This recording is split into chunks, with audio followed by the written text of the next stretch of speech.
को पिलाने के बाद कोल्ड ड्रिंक हमने किया प्लान, सबको पिलाएंगे अब जूस, क्योंकि हमारी बीवी का बर्थडे है ना आज। फिर सबको पिलवा दिया हमने जूस और खुद भी पीकर जूस।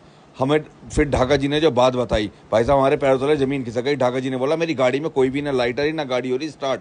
फिर हमने धक्के से लगा के गाड़ी स्टार्ट करने की कोशिश करी पर हुई नहीं भाई गाड़ी स्टार्ट। ढाका जी ने भी लगाया पर बनी नहीं बात। वो देखो दूर खड़ी हमारी गाड़ी, यहाँ तक आ गए धक्का मारते पर गाड़ी नहीं हुई स्टार्ट।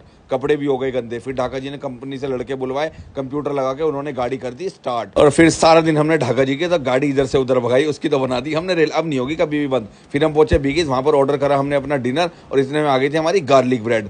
पहले तो सबसे पहले खाई हमने गार्लिक ब्रेड और अन्नू भैया भी थे हमारे साथ, उनके साथ लिए एक बढ़िया सी सेल्फी और ऑर्डर करा के अपना डिनर का पैक। हम पहुंचे मान बेकर, वहां से लेकर के हम आ गए घर। केक देते राम हो गया खुश। ये था एक प्यारा सा छोटा सा केक हमारी बीवी के बर्थडे का।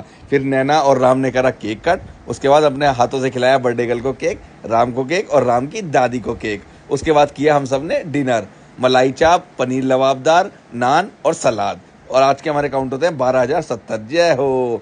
हेलो दोस्तों, तो आज है मिनी व्लॉग का डे 74। सुबह सुबह उठ के रोज की तरह करा धरती माता को प्रणाम और बाहर निकल के देखा मौसम एकदम सुहाना, तेज लबालब बारिश हो रही थी मेरी जान। और देखो ऊपर लाइट में एक पंछी बैठा हुआ बारिश से रहा था बच। अंदर आते ही गर्मा गर्म आ गई थी हमारी चाय। इतने में राम ने भी ले लिया था शावर, फिर अपने आप लेकर शावर। हमने करी पूजा और उसके बाद हम चल दिए थे सूर्यदेव को चढ़ाने जल। संडे था ना आज, लेकर बढ़िया सी एक सेल्फी। उसके बाद आज हमने काउंटर दिया था बदल, येलो येलो काउंटर। राम ले आया था अपने हाथ से हमारे लिए शिकंजी। पहले हमने राम को पिलाई और उसके बाद हमने खुद पी ली। फिर हमने राम को भेज दिया सामने वाली शॉप और हम पतली गली से गए निकल। सबसे पहले हमने डाली गौ माता को अपने हाथ से रोटी और उसके बाद हमने देखा यहाँ तो मुर्गे मुर्गी भी है यार, वाह भाई वाह। झैटपैट हम पहुंचे दुष्यंत भैया के पास। विक्की भैया कर रहे थे यहाँ पहले से इंतजार, दुष्यंत भैया कर रहे थे किसी और का इलाज। हमारा आता नंबर, हमने चेक कराया अपने बीपी, हमें हो गई थी एकदम घबराहट। पीछे का बीपी आया हमारा 60, लेकर दवाई हम तो आ गए थे घर, पर अभी तक बंद नहीं हुई थी हमारी घबराहट। खैर दवाई खाकर हमें तो आ गई नींद और हम तो थोड़ी देर के लिए गए सो।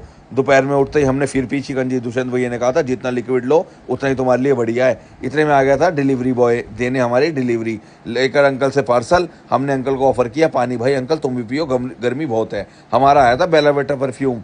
उसके बाद कल रात का बचा हुआ हमने खाया केक और फिर हम फिर दोबारा गए सो। शाम को उठ को हमने हॉर्न बजाया अन्नू भैया के घर के नीचे। अन्नू भैया ने बोला ऊपर ही आ जा, यहीं है सारे भाई, लाला जी, विनायक भैया, अन्नू भैया और ये हमारे मले भैया। उसके बाद गाड़ी लगा के साइड हम आ गए थे दुलाड़ा चौकी।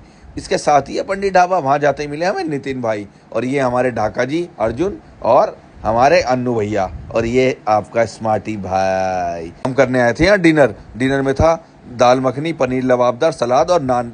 ढाका जी और अर्जुन ने तो पेल दिया था सारा सामान। झेड़ पैर करके डिनर हमने मंगाई पंडित जी की स्पेशल चाय, पीकर आराम से चाय हम आ गए थे घर। जय बाबा की, जय श्री राम। कल मिलेंगे एक नए ब्लॉग के साथ।